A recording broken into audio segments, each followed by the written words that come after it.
ఇప్పుడే జీ5 app download చేయండి. చూడండి మీ ఫేవరెట్ టీవీ షోస్ ఎప్పుడైనా ఎక్కడైనా. మొదటి నుంచి నిన్ను గమనిస్తూనే ఉన్నావమ్మా.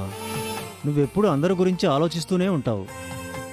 నీ జాతకం కలవక వేదవతి గారి బాధ్యతలు నీకు రాలేదు గాని నీకొచ్చుంటే అంతకు మించి నువ్వు న్యాయం చేయగలవన్న నమ్మకం మాకుందమ్మా.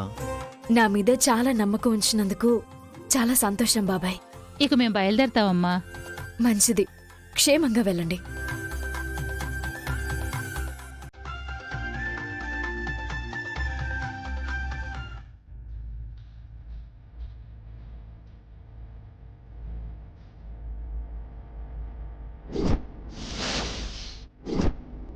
ఇదంతా తమరి ప్లానా?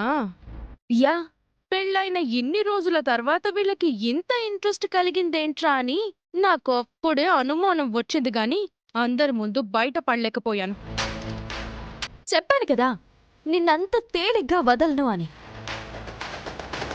విద్యాదానంతో జ్ఞానార్థులను, తర్పణలతో పితృదేవతలను, హోమాలతో దేవతలను, భక్తితో భగవంతుణ్ణి తృప్తిపరచొచ్చు గాని అవసరానికి మించి ఆశపడే దురాశపరుణ్ణి తృప్తిపరచడం ఆ భగవంతుడి వల్ల కూడా కాదు అని అంటారు.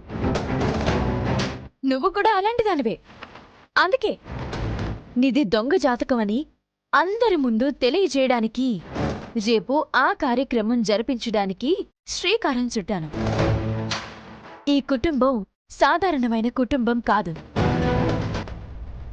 ఆకలి చావులని దూరం చేసిన కుటుంబం, ఆర్తనాదాలను ఆపిన కుటుంబం, కరువుని తరిమిన కుటుంబం, పొలాలను సంసారాలను పచ్చగా మార్చిన కుటుంబం.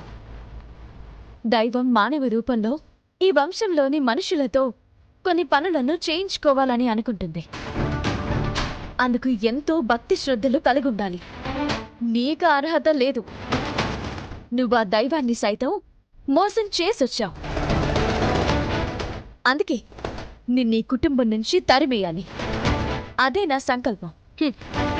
అది నీ వల్ల కాదు, నా వల్ల మాత్రమే అవుతుంది. రేపు నీ బతుకు బయటపడిపోతుంది. ఇంతకు ముందు నువ్వు ప్రసాదం చేయకపోయినా నేను చేశాను. నువ్వు దీపం వెలిగించకపోయినా నేను వెలిగించాను. నువ్వు పబ్ నుంచి వస్తే నేను కాపాడాను. ఈసారి నేను నిన్ను కాపాడాలి అని అనుకోవడం లేదు. దొంగని పట్టించాలి అని అనుకుంటున్నాను. తప్పించుకోవడానికి నేను మరో దారి వెతుక్కుంటాను. అష్టదిగ్బంధనం చేస్తాను. పద్మ వ్యూహం లాంటి వ్యూహం పన్నుతాను. ఏ దారి లేక ఉక్కిరి బిక్కిరైపోయి మా అందరి పాదాలకు మొక్కి పారిపోయేలా చేస్తాను.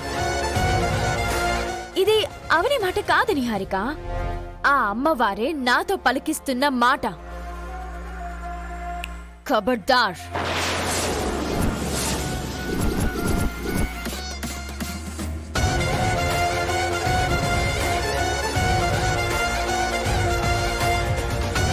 నీ స్పీడ్కి కళ్ళెం వెయ్యాలి, లేదంటే నేను బలైపోయేలా ఉన్నాను.